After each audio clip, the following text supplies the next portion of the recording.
नहीं नहीं, ठीक है। ठीक है। अब तो जो होना था हो गया, अब क्या, अब देखिए। तो छुट्टियां ले ली मैडम ने, अब तो कभी कभी आ रही थी। चलिए, अच्छा, एक चैप्टर का नाम लिखना बच्चे। Capital expenditure, revenue expenditure, capital receipt, revenue receipt. आप ये कह सकते हैं थ्योरी का सबसे पहला चैप्टर है। वैसे जनरली मैं इसको क्लास वन में भी करा लेता हूँ। क्लास वन का मतलब पहली क्लास जो होती। आप उम्मीद लगा सकते हैं ये चैप्टर 4 नंबर का आएगा बेटे। और किसके अंदर आएगा? ट्रू और फॉल्स में। ठीक है बच्चे। जो आपका फर्स्ट क्वेश्चन कंपलसरी होता है उसी में आने की इसकी उम्मीद है। कोई 1 पॉइंट या हो सकता है 2 पॉइंट आ जाए मैक्सिमम। बात इतनी है जी कि आपको बहुत अच्छे से पता है कि एक ऑर्गेनाइजेशन खर्चा करती है। आप भी अपने घर में खर्चा करते होंगे। तो अगर तुम अपने घर में खर्चा करते हो तो कह सकता हूं कुछ खर्चे होते हैं जो बार बार करते हैं। ठीक है। और कुछ खर्चे होते हैं जो जिससे एसेट क्रिएट होता है। जैसे आपने एसी, टीवी, फ्रिज खरीदा। तो वो सब कैपिटल एक्सपेंडिचर या रेवेन्यू एक्सपेंडिचर? कैपिटल। तो आपको ये बात बहुत अच्छे से पता है। और अगर मैं आपको छोटी सी बात बोलूं, अगर मैं आपको ये बोल दूं कि सैलरी का खर्चा है, तो क्या तुम बताओगे कहाँ जाएगा? पीएनएल। और अगर मैं तुम्हें बोल देता कि मैंने बिल्डिंग खरीदी, तो बैलेंस शीट। पर बात यह है कि क्योंकि आपने सुना हुआ है और देखा हुआ है कि सैलरी पीएनएल में जाता है, इसलिए आप बता पा रहे हैं। अगर मैं आपको बोलूं व्हाइट वॉश का खर्चा है, अब कहाँ जाएगा? पीएनएल। बट अगर मैं बोलूं ऐसी व्हाइट वॉश है कि 10 साल नहीं करानी पड़ेगी, करोड़ों रुपए लगा दिए व्हाइट वॉश में। हेड ऑफिस होता है जी, समझ रहे हो? बहुत बड़ा हेड ऑफिस है। हर जगह 3D वॉलपेपर्स लगा दिए, बड़ी आराम से लग जाएंगे। समझ रहे हो? तो आप मुझे बताइए, तो फिर क्या बोलूं? बैलेंस शीट या पीएनएल? अगर अगर किसी आप कोई खर्चा करते हो और अगर उसका बेनिफिट देखो ज्यादा साल के लिए मिल रहा है, तो उस साल में थोड़ा जाएगा वो। मैं आज एक खर्चा कर रहा हूं और मुझे पता है मेरे को 10 साल तक वो खर्चा करना ही नहीं। बट आप उसको बिल्डिंग की कॉस्ट में डाल सकते। अगर मैं तू सारी बिल्डिंग के अंदर प्रॉपर वाइट वॉश ढंग की वाली करा दे, ठीक है, तो भाई 20 लाख रुपए तक का भी खर्चा हो सकता है और वो बिल्डिंग की कॉस्ट में जुड़ जाता है। समझ रहे? मुद्दे की बात यह है कि there can be many expenses जो बहुत कंफ्यूजिंग होंगे और जिनका पता नहीं लगेगा कि भाई ये पीएनएल में भेजूं या इससे एसेट क्रिएट हो रहा है। इसीलिए एक्सपेंस को मुझे पहले आपको यह सिखाना जरूरी है बच्चे कि वो कैपिटल एक्सपेंडिचर है या वो रेवेन्यू एक्सपेंड। क्योंकि अगर वो कैपिटल एक्सपेंडिचर हुआ, it will go to balance sheet. And if it is a revenue expenditure, it will go to PNL. सीधी बात नहीं करेंगे कि सर हमें खर्चा पता है, सीधा बैलेंस शीट या सीधा पीएनएल। ठीक है। अब सवाल ये है कि सर ये कैपिटल एक्सपेंडिचर क्या होता है और रेवेन्यू एक्सपेंडिचर। तो ये पूरा चैप्टर यही है कि what are the factors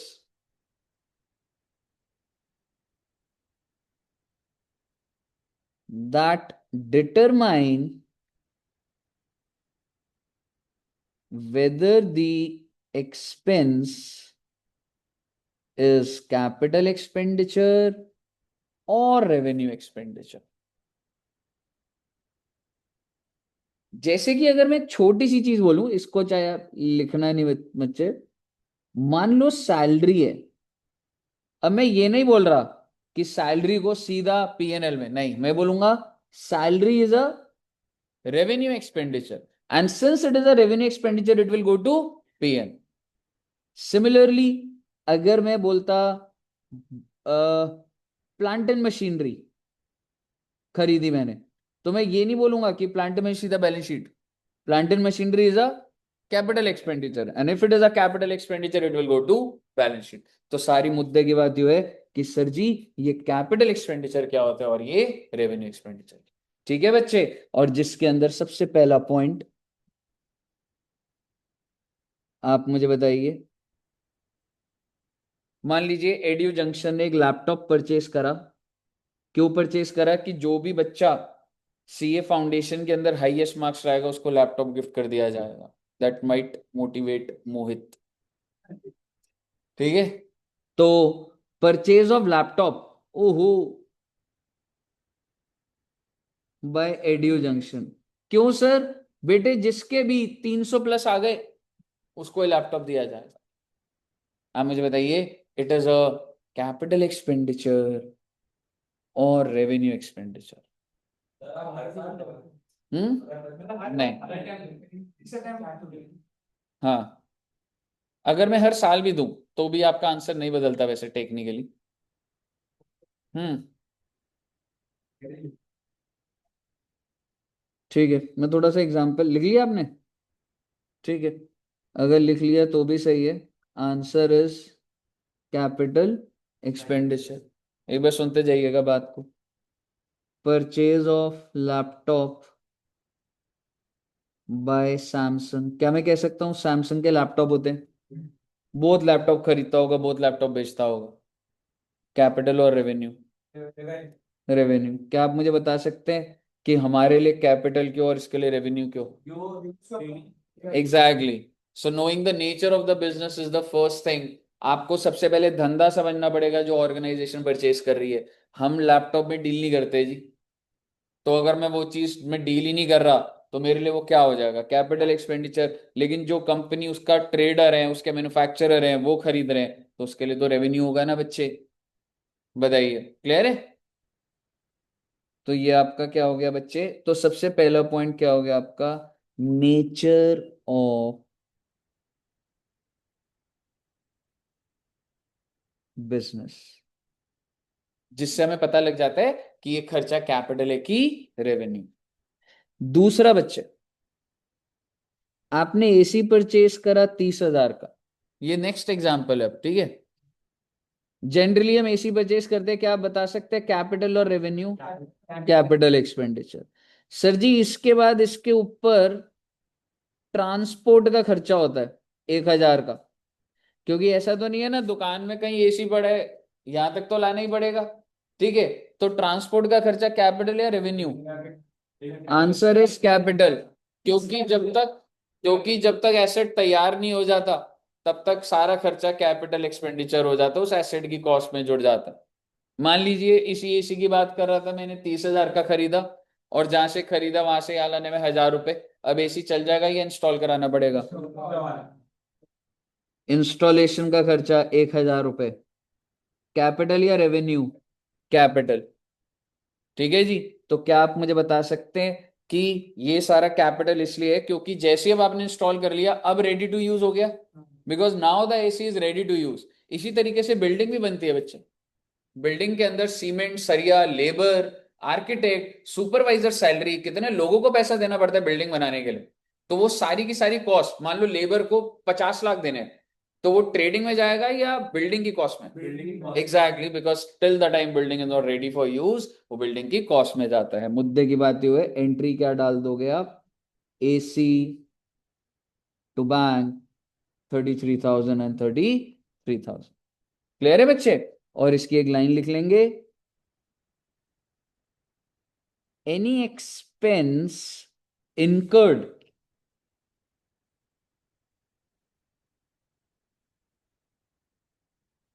before the asset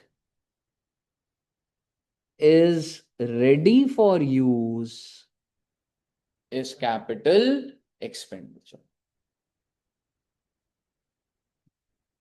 इसी के नीचे अगर अब मैं बोलूं नेक्स्ट ईयर रिपेयर का खर्चा हुआ, या कह सकता हूं एसी की सर्विसिंग कॉस्ट होती है, ठीक है, 1,000 रुपए की एसी की सर्विसिंग कॉस्ट हुई, रिपेयर अगले साल। और अगले साल क्या, बस आप ये समझो ना इंस्टॉल हो गया उसके बाद अब रिपेयर का खर्चा हो रहा है। कैपिटल और रेवेन्यू? रेवेन्यू। और उस पे लाइन क्या बोल रहा हूं मैं?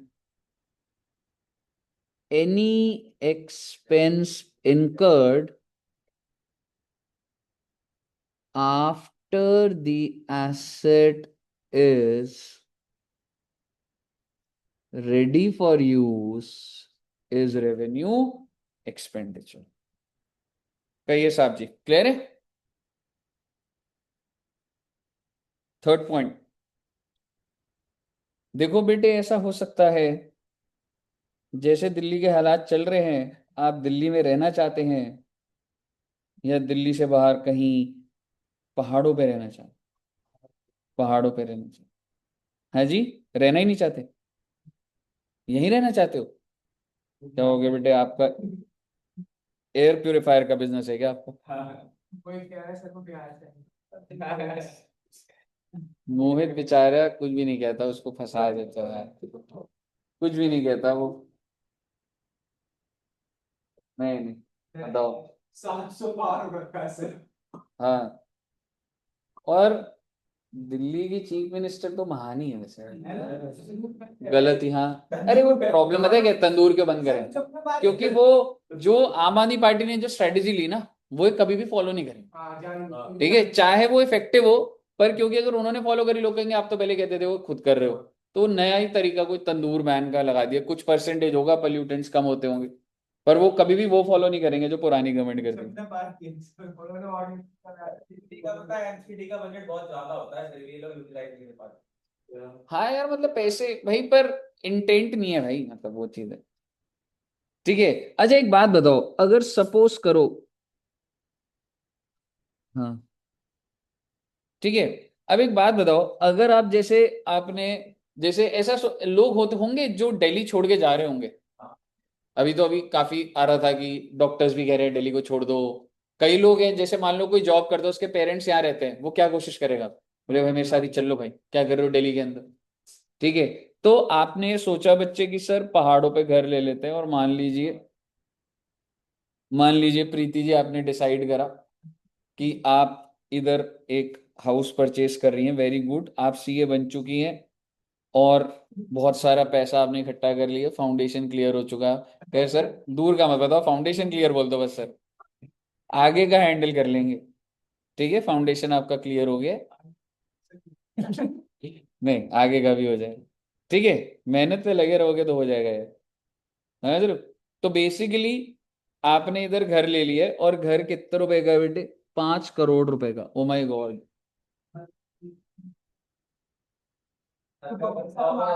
और मैं, अच्छी अच्छी बात, आप मेरे को ही फिर मतलब थोड़े पैसे के आगे आप मेरे को ही दिखा रहे हो मैं गरीब इंसान हूँ। मैं बच्चे आपके लिए अच्छा सोच रहा हूँ, आप कह रहे हो इतना तो आपका ही नहीं है। सर उसका मतलब ये है कि आप अपना पोर्टफोलियो दिखाओ। अच्छा, तुम सब अपने मन की बातें बोलते रहो, नाम दूसरे का लगाते रहो। हाँ, बताओ। ठीक है, सर दुष्यंत सर कभी बता दे 150 एमआर। नहीं नहीं, 250 250। 100 कम कर दिए तूने मेरे शेयर। इस समय यही बोलता, मैं भाई इतने शेयर होते मैं दुष्यंत सर से बात करता क्या भाई? ठीक है, नहीं करता। तो वो तो खानदानी रही से करनी तो पड़ेगी। हाँ, पार्टनरशिप है तो करनी पड़ेगी। नर्सरी जा रही है 50,000। ठीक है। साफ में रहने के तुमने क्या बोला था? किसने? तरुण ने, हाँ। वो आ नहीं रहा है। तो क्या हाँ रिकॉर्डेड है सर की आप? चलो कोई बात नहीं, भी जब आएगा तो बात करूंगा उससे। ठीक है। सुमित नहीं, अब भाई अब डर का माहौल है। सारी स्टडी चल रही है सर। ठीक है, तो एक चीज समझना कि प्रीति जी, आपको ये 5 करोड़ का घर पसंद आया, बहुत अच्छी बात है। सूर्य देवता इधर है बेटे, घर आपका ज्यादा ऊपर चला गया। ठीक है, अब आप मुझे बताइए कि अगर तुम ये घर परचेस करना चाहती हो, तो सीधा जाके परचेस करेगी या 10 दिन उधर रहेगी, फैमिली को दिखाओगे घर कैसा घर है, या सीधा जाओगे और परचेस कर लोगे? सीधा जाओगे परचेस कर लोगे। ठीक है। नहीं, ठीक है। क्या ऐसा होता है, अगर आप कभी हिल स्टेशन पे लो, तो वहां पे पानी बिजली आ रहा है नहीं आ रहा, 10-15 दिन तो रुकोगे आसपास किसी होटल में, उसमें फ्लाइट से जाओगे। ठीक है, क्या मैं कह सकता हूँ दिल्ली से मान लो मनाली है, कहीं पर भी है, आप फ्लाइट से आ जा रहे हो, फैमिली भी 2-3 बार जाएगी। ठीक है, कि घर लेना चाहिए नहीं लेना चाहिए। तो कहने का मतलब है कि मैडम का फ्लाइट का भी खर्चा हो गया, होटल का भी खर्चा हो गया, फूड का खर्चा हो गया, कितने रुपए का? 10 लाख रुपए का। क्योंकि बेटे अगर ये घर को खरीदना है, तो लॉजिक तो देखने पड़ते हैं ना।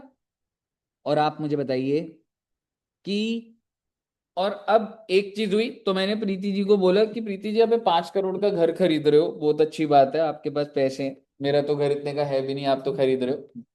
ठीक है, तो 10 लाख रुपए फ्लाइट का खर्चा। मैंने कहा पर ये देखा है कि ये जो सेलर है वो जेन्युइन है कि नहीं है? आप जिससे खरीद रहे हो, जो सेलर है वो जेन्युइन है कि नहीं है, चेक करना चाहिए ना, नहीं करना चाहिए? अगर जो सेलर है दुष्यंत सर जैसा निकल जाए तो? ठीक है, तो आप मुझे बताइए। तो प्रीति जी ने बोला हाँ सर ये कैसे चेक होगा? मैंने कहा एक लॉयर को हायर करो आप, वो लोग बैकग्राउंड वेरिफिकेशन करते हैं। ठीक है, तो प्रीति जी ने बोला सर लॉयर तो नहीं पता, लॉ की फैकल्टी बताए सर। हाँ, ठीक है, तो लॉ फैकल्टी पता है। मैंने कहा कौन?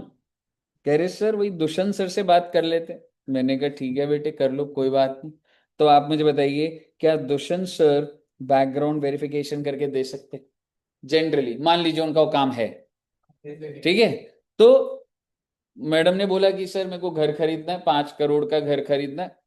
ठीक है, इतना तो सौरभ सर का भी घर नहीं है। ठीक है, तो दुष्यंत सर ने बोला हाँ ठीक है बिल्कुल आपको हेल्प कर दी जाएगी। और दुष्यंत सर ने बोला कि ठीक है बता दूंगा मैं आपको पूरी बैकग्राउंड वेरिफिकेशन। तो प्रीति जी ने बोला thank you. Dushyant sir thank you की बात नहीं है, फीस लगेगी। और फीस लग रही है बेटे 20 लाख रुपए।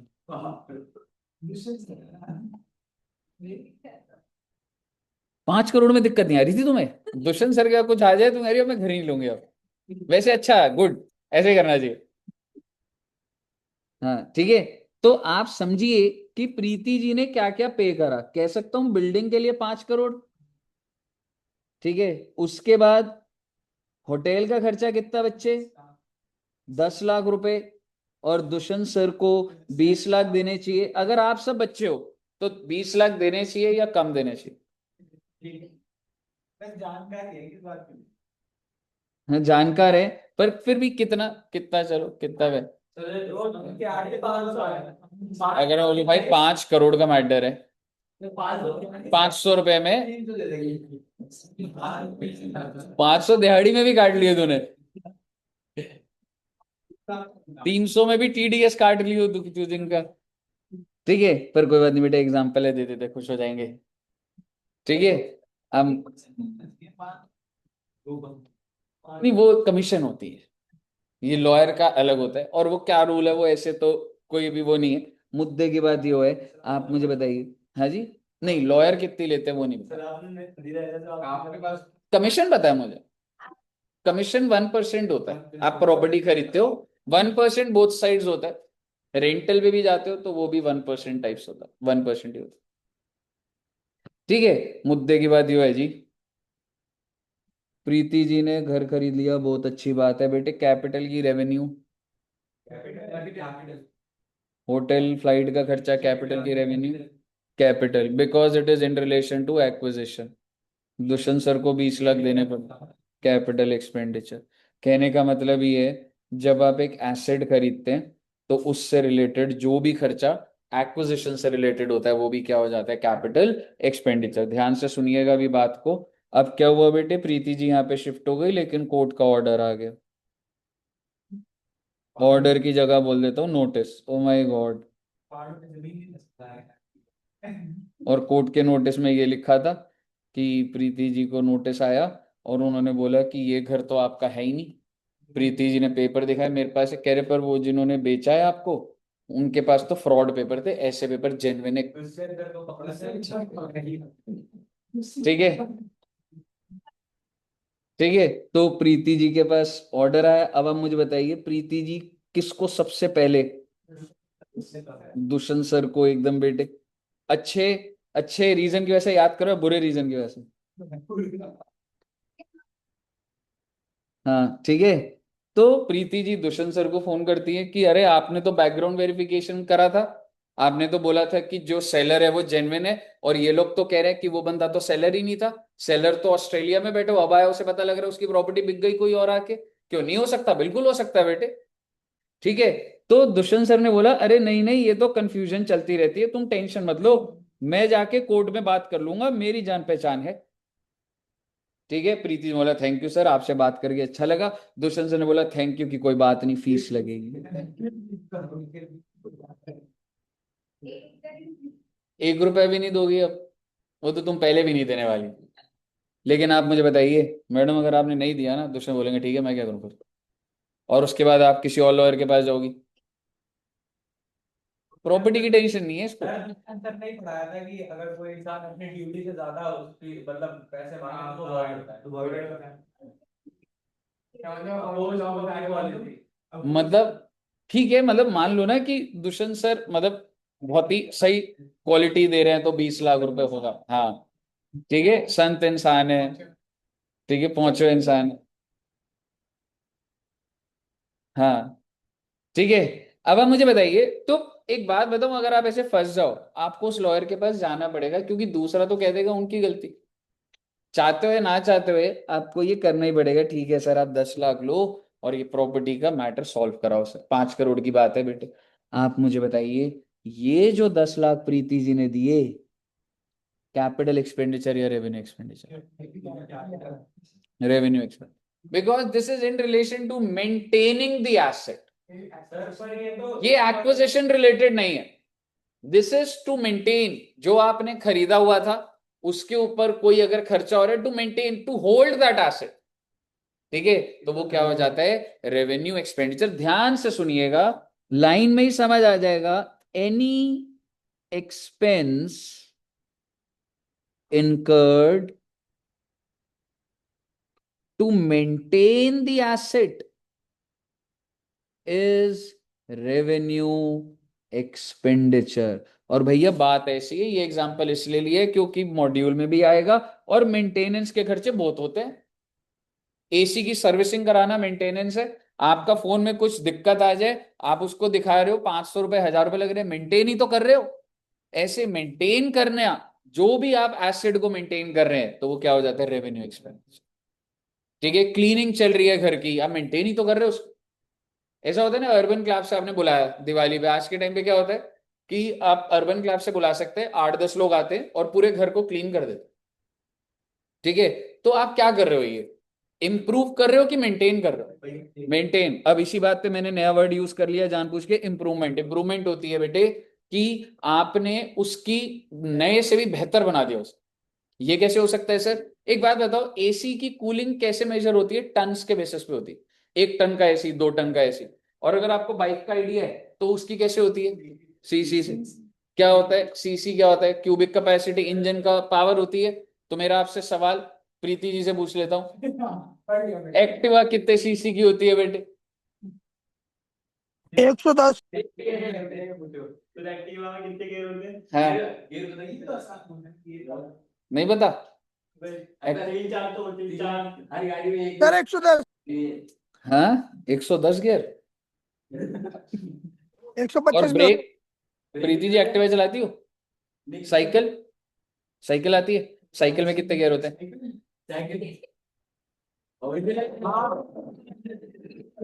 मेरे को पता था ना।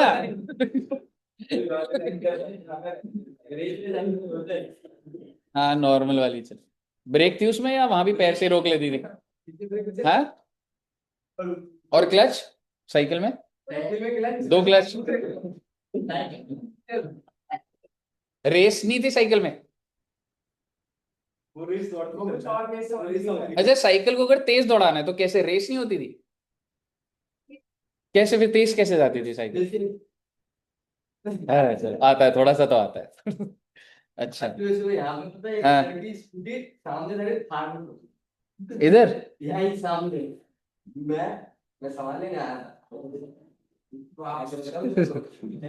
ठीक है। दुष्यंत सर बता रहे थे आपके पास जीटी 650 है, आपने बहुत अच्छी मॉडिफाई कराई है।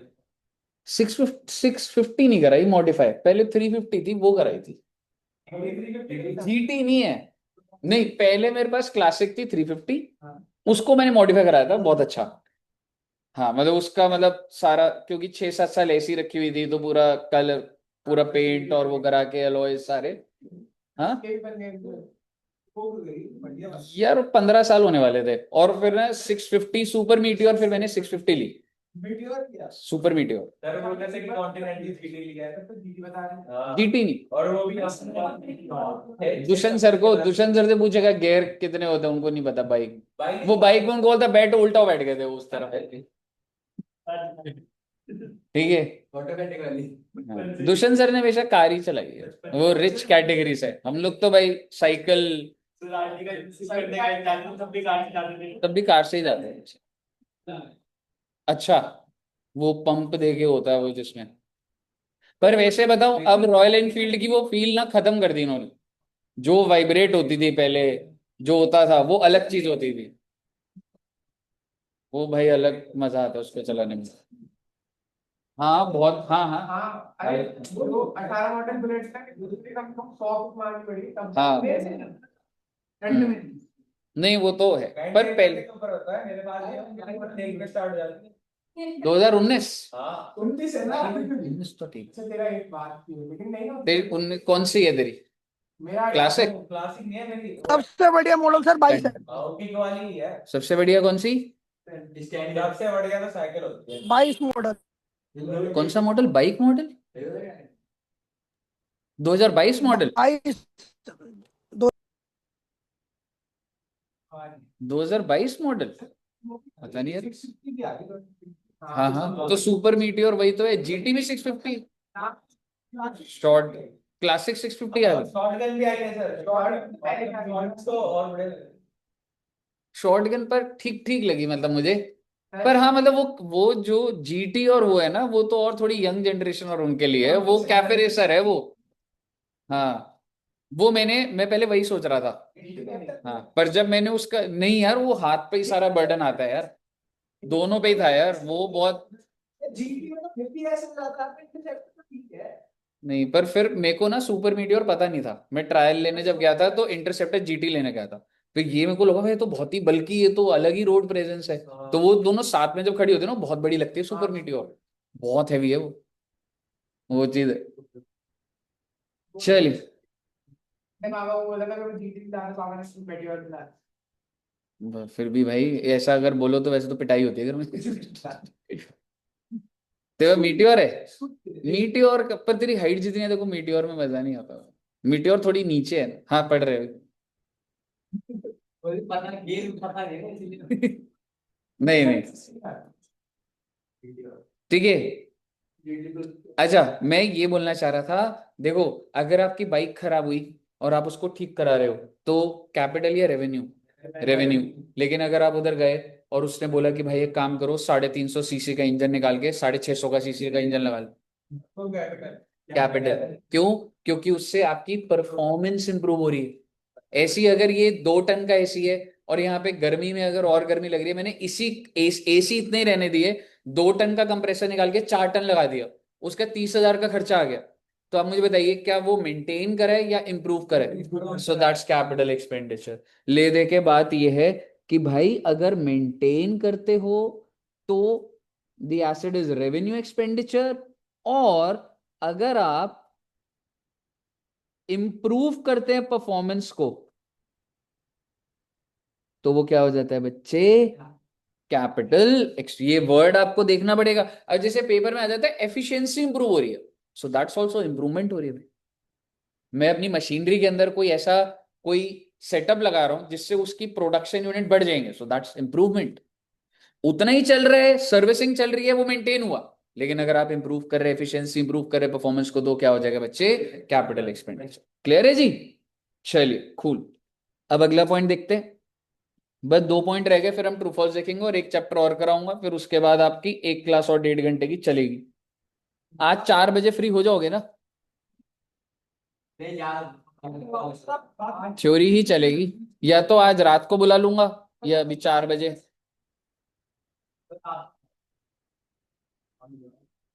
1 घंटे 2 घंटे पहले बताओ। नहीं वो तो अभी बता दूंगा, क्योंकि मेरे को है कि मतलब खत्म ही कर रहे हैं। चलो एक बार पहले ये करते हैं एक बार। अच्छा, अब एक चीज समझना, अब ना छोटे छोटे पॉइंट बोलूंगा, ठीक है? अब एक चीज बताओ, if benefit out of expenditure, क्या मैं कह सकता हूं कि आप कोई भी खर्चा करते हैं तो आपको उससे कोई ना कोई बेनिफिट आता है, तभी तो स्पेंड करते हो। नहीं तो आप मेट्रो वाले को पैसे क्यों दोगे? नहीं तो आप रिक्शे वाले भैया को पैसे क्यों दोगे? गोलगप्पे वाले को पैसे क्यों दोगे? मोमोज वाले को? कोई भी पैसा दे तो आपको बेनिफिट दिखता। और ये बोल सकता हूँ, आपको उस खर्चे से मजा आता है या बेनिफिट होता है? मजा आता है। तो डॉक्टर को पैसे क्यों देते हो? मजा आता है आपको। हाँ, यूटिलिटी। ठीक है, इको में आपने पढ़ा होगा यूटिलिटी होता है, ऐसे तो नहीं है ना डॉक्टर इंजेक्शन लगा दो मजा आ जाएगा। ठीक है, तो हाँ उस मत नहीं मजा तो उसके नहीं, वो तो यूटिलिटी टाइप्स है ना। अब तू पैरासीटामोल खा रहा है तो हाँ मतलब मजा नहीं बोल सकते उसको। ठीक है ठीक है, सो बेसिकली आप समझिए आपको बेनिफिट मिलता है और यू कैन से यूटिलिटी मिलती है। तो अगर बेनिफिट उससे आपको अप टू 1 ईयर मिले, आप इंस्टीट्यूट के आगे से सोचिए, मैं जो जो पेमेंट कर रहा हूँ और जिसका बेनिफिट से मुझे विद इन 1 ईयर मिलता है। बिजली का बिल पे करता हूँ तो ऐसा तो नहीं है ना 1 साल से ज्यादा बिजली आ जाएगी। रेंट मंथली दे रहे हो, एडवर्टीजमेंट एक्सपेंस दे रहे हो आप, ठीक है, सैलरी दे रहे हैं, वाटर एक्सपेंस है, तो उससे तो यूटिलिटी खत्म हो जाती है ना कितनी जल्दी। तो वो सारे के सारे खर्चे क्या हो गए, रेवेन्यू एक्सपेंडिचर।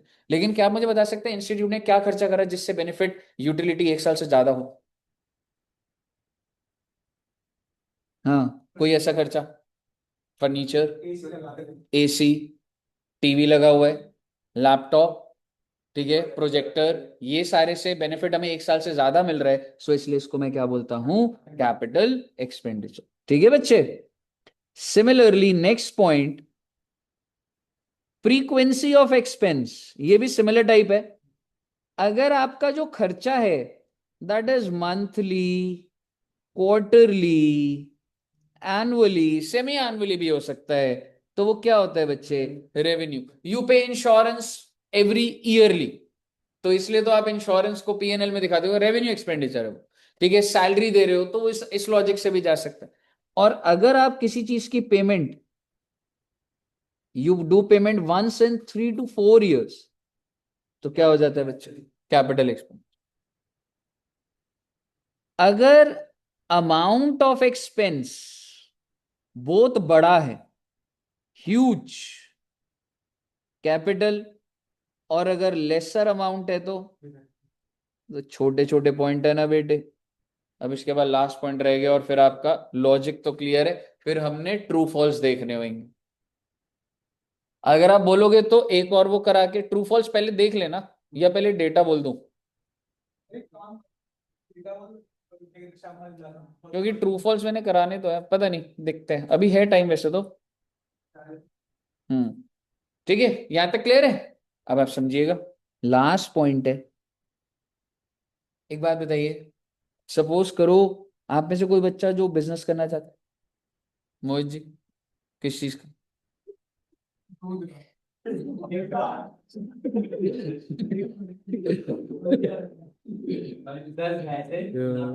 यार बेचारा बड़ा शरीफ है यार। हाँ नहीं, वो इधर ही बेचेगा दूध। बहुत खुश हुआ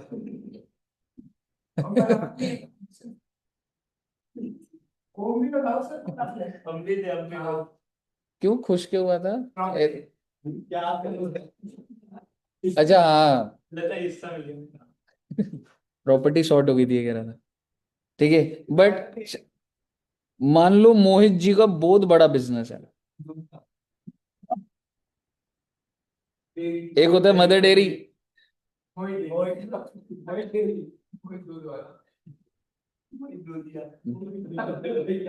नहीं यार कुछ वो, मोहित, मोहित इलेक्ट्रॉनिक्स। ठीक है, थोड़ा सा इलेक्ट्रॉनिक्स में ले जाते भाई को तुम, नहीं तो पता नहीं। ठीक है, अब आप मुझे एक बात बताइए, मोहित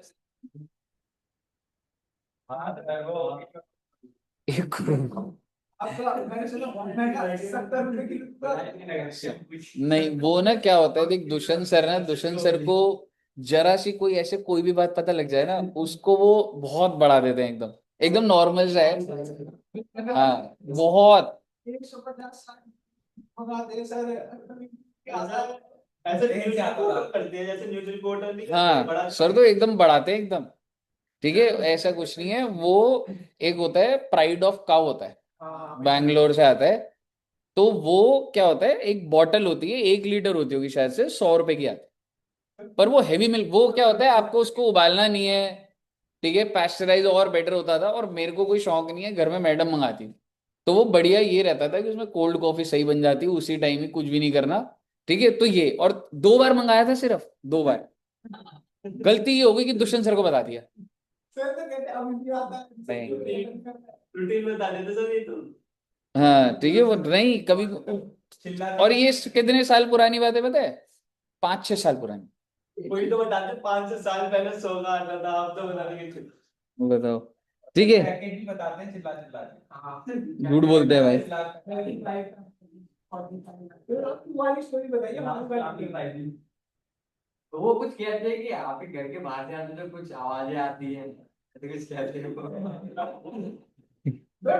पर सर स्टोरी करो। क्या है ना कि हाँ हाँ, मेड फॉर ईच अदर। मैं तो डाउट है भी सर शादी नहीं कर रहे इससे। घर वाले ना मान नहीं रहे ना, कह रहे नहीं भाई ये अच्छा लगेगा ऐसे, मेड फॉर ईच अदर हो गया। आप समझाते हैं प्यार में तो जायज है। वीडियो भी है मेड फॉर ईच अदर। किसकी? वो उसमें भी मेड ही थी वो। हाँ किसकी थी वीडियो? सागर शर्मा सर वही वाली बढ़िया तो आप भी है असली का वो तो असली है, हाँ सर। काल्पनिक कहानी है यार ये। हाँ देखते देखते छूट जाती है भाई। चलिए, हाँ ये सत्य को मेड फॉर ईच हाँ। अदर सागर शर्मा। किसकी है ये? है कौन? सागर शर्मा ये कौन है? है यूट्यूबर? और सर ने तो वो भी बताया और सर आपको पता है कितने क्या कहते हैं आम खाते हुए 22 मिलियन बारिश वाली सर नहीं सब पता है, पूरा पता है। 22 मिलियन बारिश वाला भी पता है, सब बता दिया। आम वाले बताने सर आप देखिए वो जो बढ़िया मेरे पास भी है अभी, पर क्या करूं, बस अभी टाइम की शॉर्टेज चल रही है।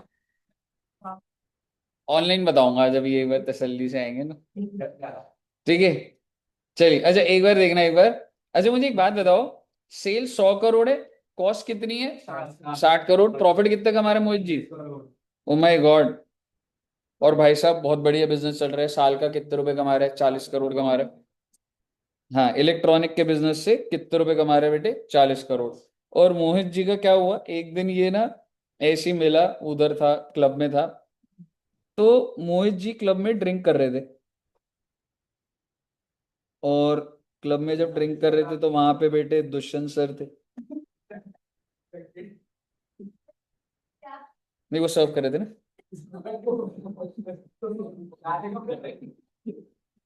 ठीक है, ऐसा प्रयास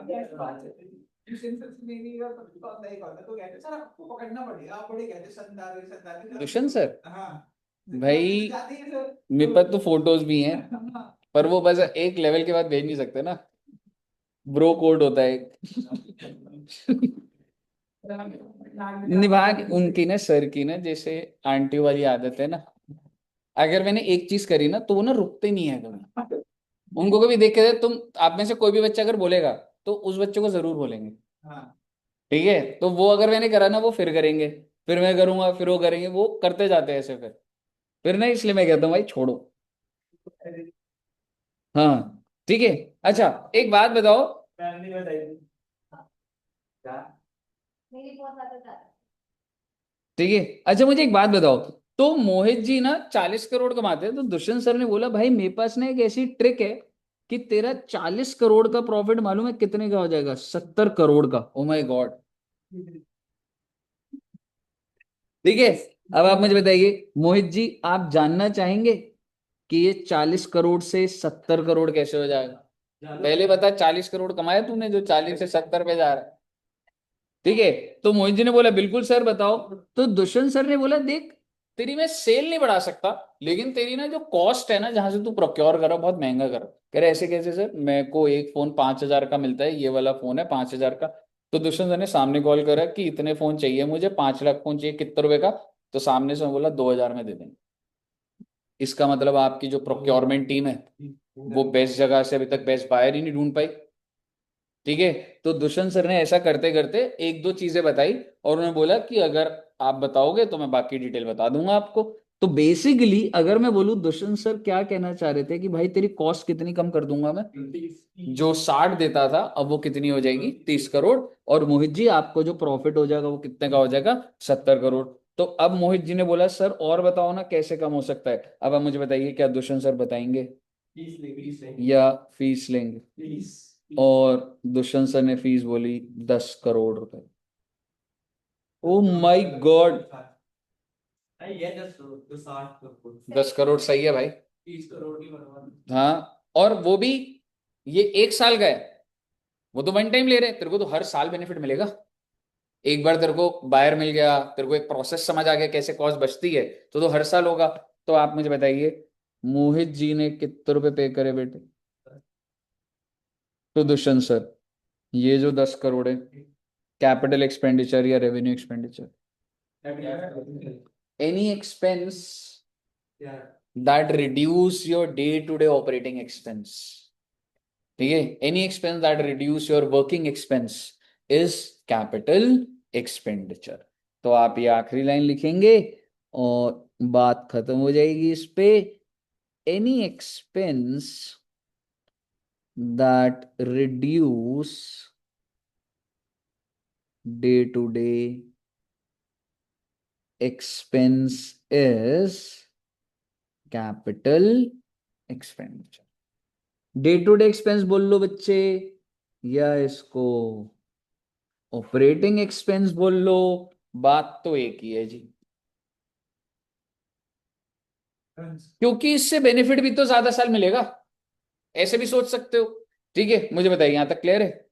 अगर आपको यहां तक क्लियर है ना, तो एक्सपेंडिचर की बात तो सारी हो गई, लेकिन क्या हमने रिसिप्ट की बात करी? सिर्फ एक रिसिप्ट का छोटा सा टेबल बनेगा और बात डन हो जाएगी। ठीक है, आपकी जो रिसिप्ट होंगी बच्चे, क्या मैं कह सकता हूं, या तो वो कैपिटल रिसिप्ट होंगी, या तो वो रेवेन्यू रिसिप्ट। और मुझे कोई इसके अंदर एनालिसिस नहीं करना, छोटी सी बात बोलूंगा, जो 3-4 साल में एक बार है वो कैपिटल रिसिप्ट, जो बार बार हुए वो रेवेन्यू रिसिप्ट। बड़े अमाउंट कैपिटल रिसिप्ट, छोटे अमाउंट रेवेन्यू रिसिप्ट। और भाई साहब छोटे से एग्जांपल लिख लेते हैं, आप खुद ही बता दो रेवेन्यू रिसिप्ट में क्या डालूं? सेल ऑफ गुड्स या फिर सर्विसेज।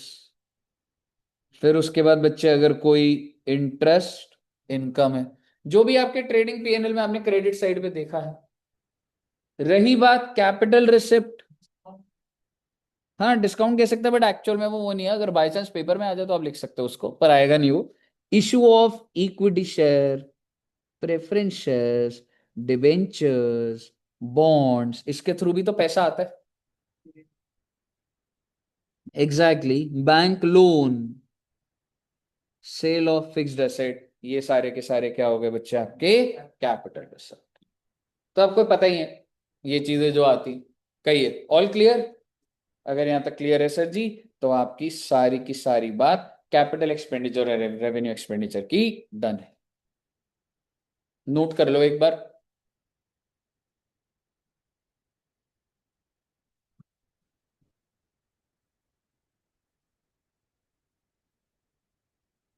हो गया?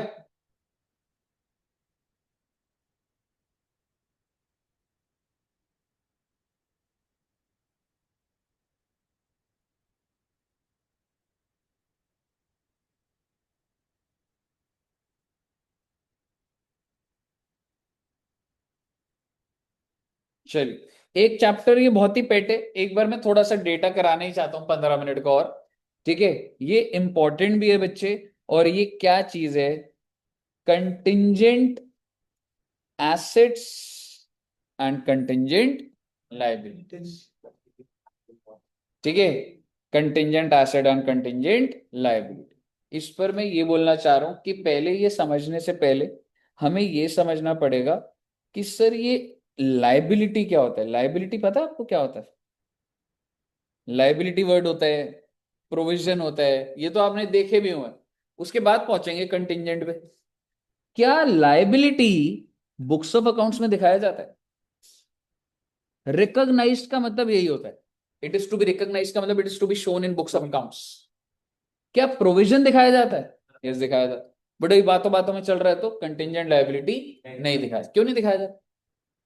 क्योंकि ये कंफर्म्ड नहीं होता। जैसे अगर मैं बोलूं एड्यू जंक्शन पे कौन सी लायबिलिटीज कंफर्म्ड है? रेंट, सैलरी, इलेक्ट्रिसिटी, वाटर, कि आपने पानी पी लिया, या अगर बात हो रखी है तो लगेगा ही लगेगा वो। ठीक है, so that's a liability. But what is the difference between liability and provision? Liability में ना एग्जैक्ट अमाउंट पता होता है, प्रोविजन में एग्जैक्ट नहीं पता होता। मतलब सर, मतलब ये होता है बच्चे कि मुझे ये पता है कि अगर मेरे पास मान लो 100 एम्प्लॉई है, तो आप समझ रहे हो अगर कोई 5 साल नौकरी कर लेता है ना, तो उसको ग्रेचुटी पे करनी पड़ती है। ग्रेचुटी पता है आपको क्या होता है? अगर आप एक ऑर्गेनाइजेशन में 5 साल कंटिन्यूस काम कर लिए, तो एक ग्रेचुटी एक्ट है जिसके तहत मुझे आपको एक लमसम एक पैसा देना ही पड़ेगा, 8 लाख या 10 लाख, कि तुम यार 5 साल मेरे यहाँ नौकरी करो। ठीक है? तो आप मुझे बताइए, क्या ऑर्गेनाइजेशन में हजार हजार एम्प्लॉय नहीं होंगे? पर क्या जिस दिन ज्वाइन करेंगे उनको पता है कि 1000 एम्प्लॉय रहेंगे या नहीं रहेंगे? क्या पूरे 1000 रहेंगे? और क्या एक भी नहीं रहेगा? कुछ तो रहेंगे, 100 200, पता नहीं उनका क्या क्वालिफिकेशन है, क्या है मार्केट स्टैंडर्ड के साथ। तो कंपनी को ये जो ग्रेचुइटी है, ये खर्चा कब आएगा? 5 साल बाद। पर क्या ये आज ही रिकॉर्ड कुछ होना चाहिए या नहीं होना चाहिए? सोच के देख, करोड़ों रुपए का ग्रेचुइटी का खर्चा जैसे ही एम्प्लॉय को 5 साल हो जाएंगे मुझे देना होगा। मुझे नहीं पता अगर आप सारे एम्प्लॉय हो कि आप सब रुकोगे, आप में से 2 रुकेंगे, आप में से 4 रुकेंगे, मुझे नहीं पता। पर मुझे आपको पे कब करना होगा? 5 साल बाद। पर उसकी लायबिलिटी, थोड़ा सा खर्चा थोड़ी सी लायबिलिटी, थोड़ा सा खर्चा थोड़ी सी लायबिलिटी कंटिन्यूस बनानी। Because that makes no sense कि आप 5 साल नौकरी कर रहे हैं और मैं 5वें साल में खर्चा और लायबिलिटी दिखाऊं। क्या उस खर्चे को ब्रेक नहीं करना चाहिए? सोच के देखो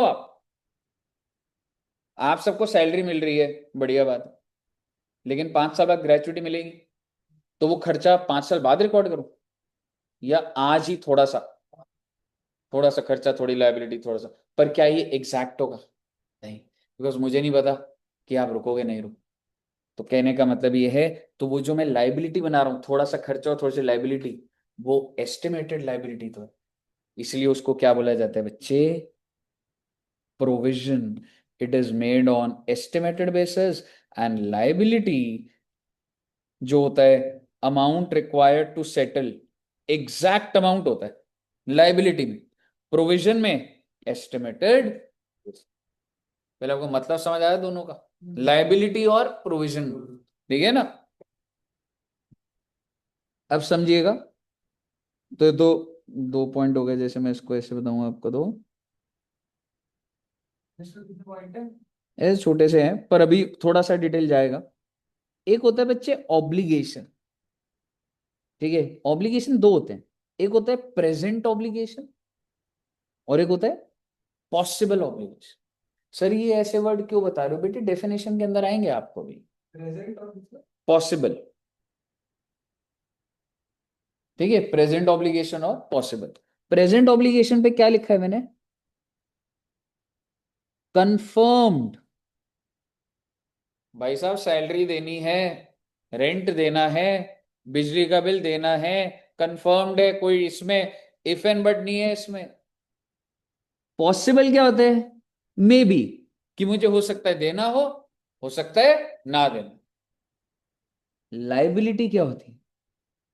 प्रेजेंट, देना ही देना। प्रोविजन क्या होता है? प्रेजेंट। अब बोलो सर हो सकता है कि ना देना हो। बच्चे देखो इतने सारे एम्प्लॉई हैं, अगर एक ग्रेचुइटी का एग्जांपल लो, कोई ना कोई तो रुकेगा ही रुकेगा। ठीक है? हाँ आप ये बोलो सर 100 के 100 चले गए, तो नहीं है भाई फिर, लेकिन ऐसा जनरली नहीं होता। ठीक है? तो दोनों के दोनों क्या है बच्चे? प्रेजेंट। लेकिन कंटिंजेंट के यहां पे क्या लिखा हुआ? प्रेजेंट भी लिखा हुआ है और पॉसिबल। अब क्यों लिखा है पता नहीं, बट अब एक बार बस डिफरेंसेस देख रहे। अगर मैं स्टार्टिंग से बोलूं, बुक्स में दिखाया जाएगा, बुक्स में दिखाया जाएगा, नहीं दिखाया जाएगा।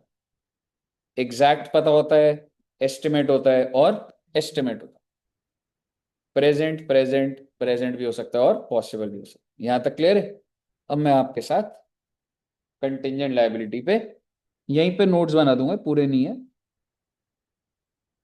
डेफिनेशन में दिखानी होगी आपको। अब एक बार पहले आप कंटिन्यू को समझिए। आप सभी बच्चों का जनवरी 26 में एग्जाम है। अगर आपके अकाउंट्स में 90+ है, तो 5 स्टार होटल में लंच या डिनर जो भी आप बोलोगे वो मेरी तरफ से हो, रियलिस्टिक रियलिस्टिक। सर ठीक है, चलो आपने अगर 80 बोला है तो 85 इज स्टिल रियलिस्टिक। ठीक है, 85 87 आए हुए हैं बच्चों के। 90 टच करना बड़ी बात होती है, पर अगर पेपर सीधा आ गया तो आ सकता है। ठीक है, 85 अगर आपके आए तो जो 5 स्टार आप बोलोगे, चलो होटल का भी नाम लिख देता हूं मैं, रैडिसन से अच्छे वाले में लेके जाएंगे आपको। ठीक है, आपने वसंत प्रोमेनेड मॉल देखा है? वहां पे द ग्रैंड है, देखा है? ठीक है, द ग्रैंड में उधर आप लंच बोलोगे या डिनर। किसी एक बच्चे के आए तो पूरे बैच के लिए नहीं बोल रहा, जिस बच्चे के आए। हाँ, अगर वो अकेला जाए नहीं। उसके साथ साथ चार अपने फ्रेंडशिप के साथ और अच्छी नहीं, अकेले तो मन नहीं करेगा ना। अच्छा, तूने अपना स्कोप बना लिया। हाँ, है ना? नहीं, अगर किसी को चलना है तो वो चल सकता है, लेकिन प्री सिर्फ जिसके नंबर है उसके लिए, है ना? मेरा कैसे फायदा हो? क्यों नहीं जाएगा? चल जा सकते हो, क्या होगा उसमें? आप ये क्यों सोच रहे हो कि एक ही कहेंगे? 3 4 के भी तो आ सकते हैं ना बैच में। ठीक है, और मेरे को तो लग रहा है आपके आ जाएंगे। हाँ, ठीक है, अब कुछ नहीं बोल रही एकदम। ईगो में ईगो में मैथ्स में ईगो में क्या उससे नहीं होगा ना। ठीक है, तो ये कंडीशन है। और आप मुझे बताइए, ठीक है, तो ये कहानी है। और बेटे जब रिजल्ट आया तो आपके हिसाब से क्या लग रहा है, किस बच्चे के 85 आ सकता है? कहीं तो जोड़ दो उसको यार, मतलब। हाँ, मुझे ले लूं आपका एग्जांपल या आप? तो बेसिकली इसका नाम सेवन चीते का ले लो। है गौरव का। गौरव का ले लेता हूँ अभी, है। तो गौरव जी के भी नंबर भी बढ़िया है। तो गौरव के मान लो बेटे अकाउंट्स में जब रिजल्ट आया 84 आए बेटे। ले जाना अच्छा भाई 84 की बात। फिर उसके बाद फिर अरशद जी ने देखा। अरशद कौन से वाले की बात करूं? चलो पहले वो वाले अरशद की बात कर लेता हूं। और अरशद के आगे बेटे 86। कैंसिल। नहीं, वो तो वैसे ही कैंसल्ड है। 84 में तो था नहीं, 86। तो अब अरशद जी, क्या आप मुझे कॉल करोगे? अरशद जी का फोन आया कि सर मैं पास हो गया, थैंक यू वेरी मच। मैंने कहा वेरी गुड। और फिर मैंने पूछा अकाउंट्स में कितने हैं? कह रहे हाँ सर, उसके लिए ही कॉल करा है। कह रहे 86। मैंने कहा वेरी गुड भाई, बहुत अच्छा लगा। मैंने कहा ठीक है। और मैंने कहा चलो बढ़िया है, ठीक है चलो बाय बाय। कह रहे सुनो तो सही। ठीक है, मैंने कहा क्या हुआ? कह रहे सर आपको याद है वो आपने क्लास में, वो आखिरी क्लास में कंडीशन रखी थी? मैंने कहा हाँ बेटे मेरे को याद है, और ये याद है मैंने उस पर एग्जाम्पल भी लिखा था बच्चे। ठीक है, तो नहीं नहीं एग्जाम्पल नहीं, अगर 85 आए तो। ठीक है, तो मैंने कहा हाँ याद है। कह रहे तो सर फिर कब चलना है? मैंने कहा अरे भाई वो तो मैंने मोटिवेट करने के लिए करा था। देख तेरे नंबर आए, तेरे को तो बल्कि सिर्फ थैंक यू बोलना चाहिए। तू मेरे को ही बोल रहा है कि अब मैं ही तेरे को पार्टी दूं, बल्कि घर में खुशी आपके है तो आपको पार्टी देनी चाहिए। हमें भी खुशी है, पर बच्चे को पार्टी देनी चाहिए, टीचर को पार्टी देनी चाहिए? टीचर एक ही का बिल फटे पूरा का पूरा। हाँ, ठीक है। तो अरशद जी ने बोला नहीं नहीं सर, मैं दिन रात इसलिए पढ़ा था। ठीक है, मैंने तो मार्कशीट आती अकाउंट्स देखा पहले कितने नंबर है उसमें। मैंने कहा चल ठीक है, एक काम करते हैं कि मतलब अच्छे नंबर आ गए, रहने देते हैं। ठीक है, अच्छा दिन है, रहने देते हैं। इसने कहा नहीं sir, I will see you in the court now.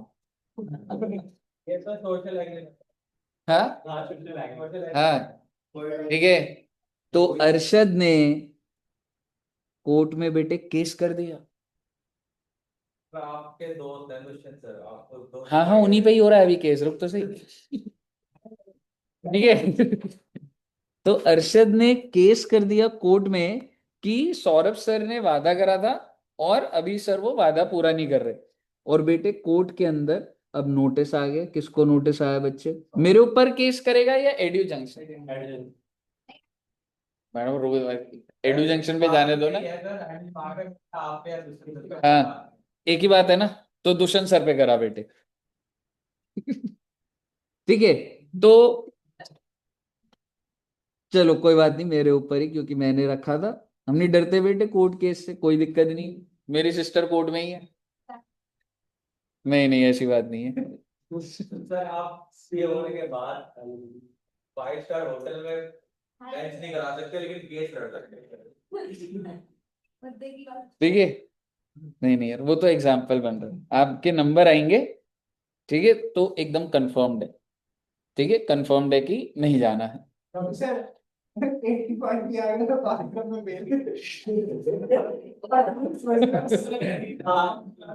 ठीक है, तो कोर्ट में। हाँ बात सिर्फ 85 की हुई है ना। हाँ हाँ, 85 में मैं ले जाऊंगा। अब आगे वो बच्चे की कॉल है। मेरी जो कंडीशन है वो अकाउंट्स की है। ठीक है। तो अब क्या हुआ कि इसने कोर्ट केस करा। अब मैं जज के आगे हूं। मैंने कहा कि आप मेरी पुरानी सारी रिकॉर्डिंग देख लीजिए। मैं इस चैप्टर में ये एग्जांपल हर बच्चे के साथ लेता हूं। ठीक है। और हर बार ऐसा होता है, और ये बच्चों को मोटिवेट करने के लिए। अब आप मुझे बताइए। अब अरशद भी बोलेगा बट पहले अगर किसी के नंबर नहीं है या क्या है, हमें क्या पता, जो भी बात है। पर अब आप मुझे बताइए, मैं ये केस हारूंगा या जीतूंगा, क्या ये कंफर्म्ड बात है? कंफर्म्ड बात है? नहीं। तो मैं, अगर हो सकता है अगर मैं केस हार गया, तो मेरे को इसको मान लो कितने रुपए का लंच या डिनर कराना है? 5,000 का। तो अगर मैं हारा तो ऑब्लिगेशन आएगी ना। तो इसको मैं क्या बोल दूंगा बच्चे? Contingent liability. बिकॉज ये लायबिलिटी है या नहीं है मुझे नहीं पता। किस बात पे डिपेंडेंट है ये बात? कोर्ट के ऑर्डर पे, जज के ऑर्डर। मैं इसको रिकॉर्ड नहीं करूंगा। क्यों? क्योंकि जब मैं हारा नहीं, अगर मैं हार गया तो ये लायबिलिटी कंफर्म लायबिलिटी है। लेकिन जब तक ये केस चल रहा है, साल भर, 2 साल, 3 साल, भाई का सीए भी हो गया पूरा, लेकिन केस चल रहा है। आप मुझे बताइए क्या मैं इसको लायबिलिटी मानूंगा नहीं मानूंगा? ये एग्जांपल मैं सिंपल बना रहा था। आप मुझे बताइए कितनी सारी इनकम टैक्स के केसेस चल रहे होंगे कंपनियों के ऊपर? जीएसटी के कितने केसेस होते हैं? एक्साइज के कितने होते हैं? भाई साहब बड़े बड़े केसेस होते हैं। एक केस का इंपैक्ट 50-50 हजार करोड़ रुपए का होता है। क्या बात कर रहे हो आप? कभी किसी के नोट्स टू अकाउंट्स खोल के देखोगे ना, एक कंपनी का आपको बैलेंस शीट दिख रही है, नीचे 25 केस दिख रहे होंगे। अगर वो हार गई ना तो 20,000 करोड़ की ऑब्लिगेशन आ जाएगी उस पर। तो वो रिकॉर्ड तो नहीं करेगा, लेकिन क्या ये कंटिंजेंट लायबिलिटी मैं रिकॉर्ड तो नहीं करूंगा, पर क्या मुझे डिस्क्लोज करनी चाहिए? क्या एज अ कंपनी मुझे अपने इन्वेस्टर को ये बताना चाहिए ये मेरे ऊपर केसेस है?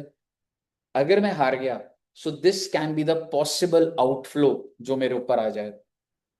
अगर मैं हारा तो ये लगेगा पैसा। ठीक है। तो मेरे लिए क्या हो गया बच्चे एडू जंक्शन के लिए? Contingent liability. और आप मुझे बताइए अरशद जी क्या सोच रहे हैं? भाई अगर जीत गया तो मजे आ जाएंगे, पर जीता नहीं है। तो ये इस चीज को क्या बोलेगा? Contingent asset. कितने रुपए का? 5,000। कि अगर ये केस जीता तो इसको 5,000 मिलेंगे, इसके लिए कंटिंजेंट एसेट है। Should he record this? No. क्योंकि भारत देश में अकाउंटिंग कंजर्वेटिज्म पर है। भाई जब तक कंफर्म नहीं है तो रिकॉर्ड क्यों कर रहे हैं? और ना अरशद रिकॉर्ड करेगा और ना ही एड्यू जंक्शन रिकॉर्ड करेगा, पहली बात। अब दूसरी बात, सर अगर रिकॉर्ड नहीं कर रहे तो कहीं डिस्क्लोज करते हैं? हाँ बेटे हाँ। आप ये समझिए, इसको डिस्क्लोज करा जाता है। मैं यहीं पे लिखूंगा बट आप अलर्ट होके इसको घर जाके वैसे नोट करना। ये जो कंटिंजेंट लायबिलिटी है, ये समझ आ गया आपको? कंटिंजेंट लायबिलिटी है। ठीक है। इसको आपको डिस्क्लोज करना होगा इन नोट्स टू अकाउंट। एक कंपनी पे बहुत केसेस होते हैं भाई, 10, 15, 20। और अगर आप कल को ऑडिट पे जाओगे कंपनी क्या चाहेगी, चाहे वो केस हारी भी हुई है, क्या वो दिखाना चाहेगी कि वो हार गई? तो वो कितने सारे कंटिंजेंट में ही रखते हैं। आपको एक एक केस में घुसना पड़ता है कि तुम हारोगे या जीतोगे, क्योंकि कंपनी तो चाहेगी कि इसको नीचे ही पड़े रहने दो। क्योंकि अगर उसने मान लिया कि मैं हार जाऊंगी तो उसको लायबिलिटी रिकॉर्ड करनी पड़ेगी। और बेटे जब भी लायबिलिटी रिकॉर्ड होती है ना, तो डेबिट खर्चा ही होता है, और खर्चा दिखा दिया तो प्रॉफिट गिर जाएगा। प्रॉफिट गिर गया तो इन्वेस्टर कहेगा प्रॉफिट में डिप आ गया।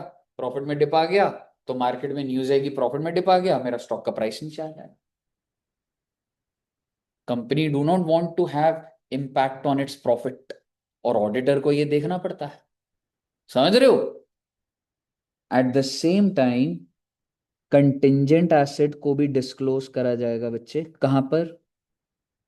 नोट्स टू अकाउंट्स में नहीं, डायरेक्टर्स रिपोर्ट। ध्यान रखिए, डायरेक्टर रिपोर्ट अलग होती, नोट्स टू अकाउंट्स अलग होता है। कंटिंजेंट एसेट कहां पे डिस्क्लोज हो रहा है? Directors report.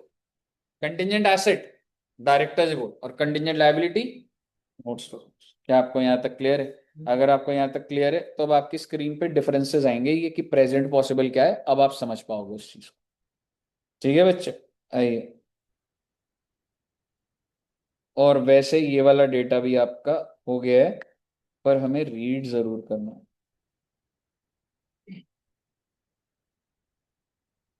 रात में क्लास लोगे आता है। आज ले लूंगा, थ्योरी करा दूंगा, खत्म कर लेंगे थ्योरी। वही ये जो फाइल थी ना ये, तो वो थ्योरी करा दूंगा। क्लास और ले क्लास में ये कराया था सर की क्लास में यार तो कोई यार सब्सिडी। हां इसकी वीडियो पूरे कुछ लो ओके चार का है ना और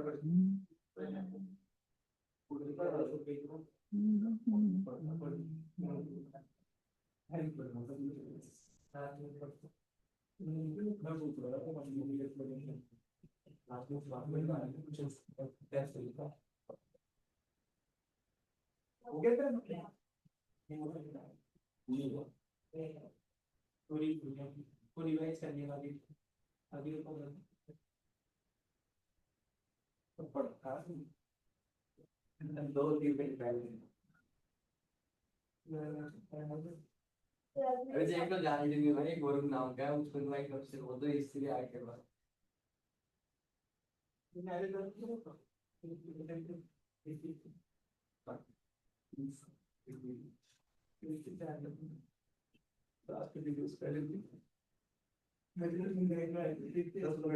बिजनेस को ही पूरी तरह नहीं जाती जाती बिजनेस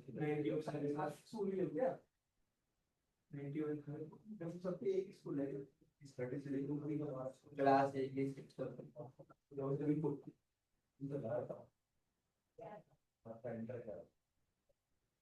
एडमिट कार्ड आ गए? दूसरा काम नहीं आ रही है नोटिफिकेशन है 10 दिन पहले अभी तो है दिन। हाँ मैंने तो आया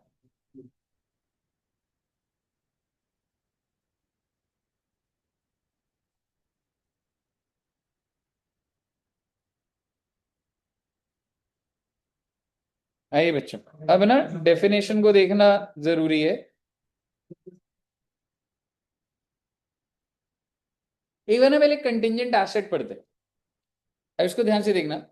कंटिंजेंट एसेट में बी डिफाइंड एज, वो दो वर्ड थे ना, एक था प्रेजेंट और एक प्रेजेंट होता था कंफर्म्ड, पॉसिबल होता था मे और मे नॉट बी। तो ये भी आपको फायदा मिलेगा नहीं मिलेगा नॉट श्योर, है ना। पॉसिबल का मतलब था मे और may not be. That arise from past event. Past event क्या था कि भाई आज मैंने बोल दिया कि मैं कमिट कर दिया था कि डिनर मिलेगा, लंच मिलेगा, and whose existence will be confirmed only after occurrence or non occurrence of one or more uncertain future event. Future event क्या है? कोर्ट का order, not wholly within the control of enterprise। समझ रहे हो? ये कुछ नहीं है। It usually for example a claim that enterprise pursuing, मान लो अब अर्शद जी ने, he is pursuing a claim that enterprise is pursuing through legal process where the outcome is uncertain, is a contingent asset। Clear है बच्चे? अब इसको important बात क्या है, contingent asset is disclosed in report of approving authority. देखो हर कोई ना कंपनी नहीं होता, फर्म भी हो सकता है, इंडिविजुअल था, ठीक है, एचयूएफ हो सकता है। तो आप इधर देख रहे हो, एक तो क्या लिखा है, बोर्ड ऑफ डायरेक्टर्स रिपोर्ट, ठीक है, बोर्ड ऑफ डायरेक्टर रिपोर्ट आप लिख सकते हैं इन केस ऑफ कंपनी, नहीं तो अप्रूविंग अथॉरिटीज रिपोर्ट, ठीक है, हम उसको लिख सकते हैं, नहीं तो वैसे तुमको एक बार रीड करोगे तो, इसलिए कीवर्ड देखो, बोर्ड ऑफ डायरेक्टर तो है ही है, बोर्ड ऑफ डायरेक्टर किस केस में है, कंपनी के केस में, अदरवाइज अप्रूविंग अथॉरिटी बोला। क्लियर है जी, ये बात आपको दिखानी है। और ठीक है, कंटिंजेंट लायबिलिटी पढ़ते, कंटिंजेंट लायबिलिटी की डेफिनेशन ध्यान से देखना, क्या मैं कह सकता हूं दो पार्ट्स में, पहले पहले पार्ट पे फोकस करते हैं। It is a possible obligation, आपको रिलेट हो रहा होगा possible that arise from past, past में क्या था, वो जो आज जो कमिट कर रहे, existence of which will be confirm, यानी कि इस ऑब्लिगेशन की existence will be confirmed only by occurrence or non-occurrence of one or more uncertain future event, not in the control of the enter। Court का order आएगा, पता लग जाएगा, so that's, और वो फ्यूचर में आएगा, whether it will be in my favor or not in my favor, तो वो जो ऑब्लिगेशन है उसको मैं क्या बोल देता हूं, कंटिंजेंट लायबिलिटी। पहला वाला पॉइंट क्लियर है एकदम। आपको ना थोड़े से वर्ड्स पकड़ने पड़ेंगे, पेपर में डेफिनेशन भी आ सकता है, 4 नंबर का आ जाएगा, define contingent liability and contingent asset.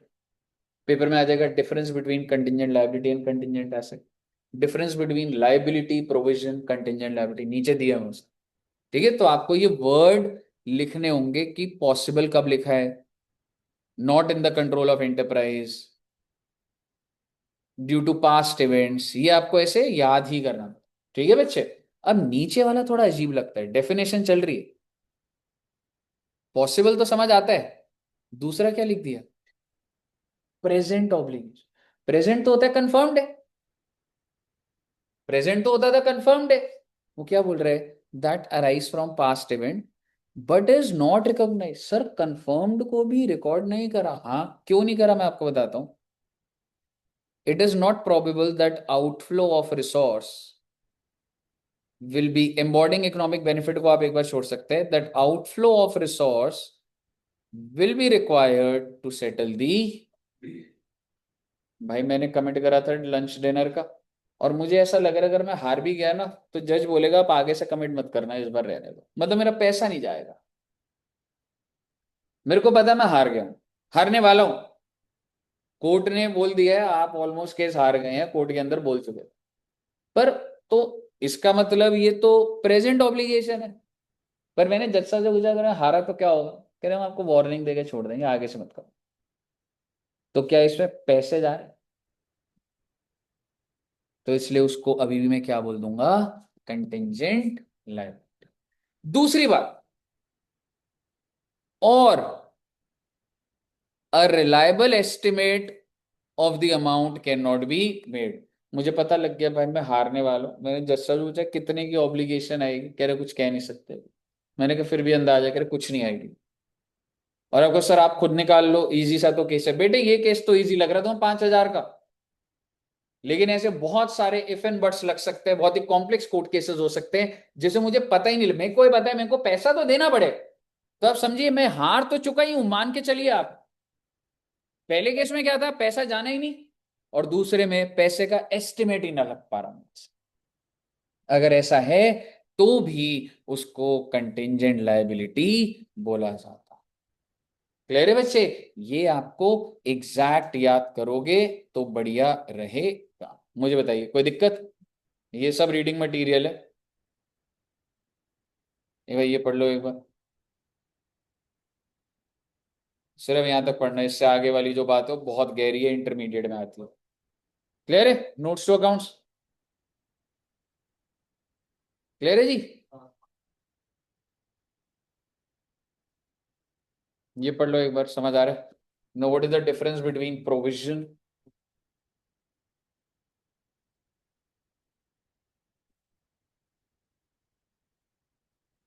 Contingent liability अच्छा मतलब पूछता है इंस्टीट्यूट, 4 नंबर आप उम्मीद लगा सकते हैं, इंपॉर्टेंट है वाला।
है जी बच्चे, समझ आ गया ना? ऐसी ये समरी भी पढ़ लो और बस फिर आपका कंटिंजेंट ऐसे लिबिलिटी तो डन है। फिर एक बार रात में कितने बजे का रखना है प्लान बताओ? 8 बजे कर लो सर। 8 बजे ठीक है ना? 8 से लेके 10 तक आराम से खत्म हो जाएगा, 9:30 तक या वैसे। सर, ठीक है। आप पर वीडियो नहीं दिखाई। हाँ हाँ, वो भी कर लेंगे, नेक्स्ट कर लेंगे। 9 बजे ना ज्यादा लेट हो जाएगा। 8:30 कर लो, चाहे 9 o'clock लेट हो जाता है। बिल्स ऑफ एक्सचेंज कर लेंगे। और सर उसका आज तो data थ्योरी कर लेते हैं, पहले थ्योरी खत्म फिर कर, उसे रिवाइज नहीं करा। बिल्स ऑफ एक्सचेंज करा दूंगा। आज थ्योरी खत्म करते हैं, फिर नेक्स्ट बिल्स ऑफ एक्सचेंज ही करा दूंगा। कुछ ऐसा, पर वही है यार, प्रैक्टिस अल्टीमेटली ना तुमको प्रैक्टिस करनी है। बस एक बार आप डेटा रिवाइज करा दो तो हाँ, बिल्स ऑफ एक्सचेंज का वही करा दूंगा, पर मैं ओवरऑल सारा कह रहा हूँ। चल रहा है ना बाकी सारा, है ना? ऑफ एक्सचेंज और डेप्रिसिएशन पता है थोड़ा। डेप्रिसिएशन का वो था बढ़िया क्वेश्चन जो आपने गलती से बना दिया था। वो तो उसमें सारे पॉइंट आ गए थे एकदम। बहुत ही बढ़िया चल रहा है। हाँ, उसमें पूरा दिमाग, सारे लॉजिक लग गए थे उसमें ऑलमोस्ट। हाँ, मेथड चेंज ना कर, मैंने उसमें डाला था। हाँ, उसमें नहीं डाला था वो। हाँ हाँ हाँ। चलिए, तो क्लियर है बच्चे यहाँ तक? ओके, तो इधर तक रखते हैं भाई। और मिलेंगे कितने बजे मिले? 8 बजे, 8:30 बजे? 8 बजे आ जाओ यार, 8 बजे आ जाओ।